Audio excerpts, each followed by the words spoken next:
Basically, o əvəzliyindən sonra, yəni o əvəzliyindən sonra kim salınacaq fəsədə əvəzlik gələrsə vergül qoyulur. Bu bizim qızıl qaydaımızdır. Amma istisna hallarımız var, istisna deməyək. Başqa bir qaydamız var ki, əvəzlikdən sonra əvəzlik gələrsə biz onu vergüllə işlətməliyik, məcburuq. Bu nədir? Əgər o əvəzliyi, şəxs əvəzliyi cümlə daxilində həmcins üzv mövqeyində çıxış eləyərsə, yəni həmcins üzv olarsa, bu zaman mütləq vergüllə işlənəcək. O, mən, sən getməliyik.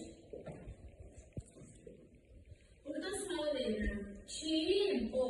Kim? Mən? Kim sən?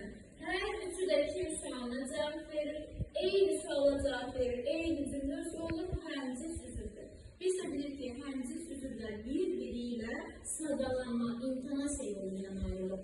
Ona görə də mən burada o-dan sonra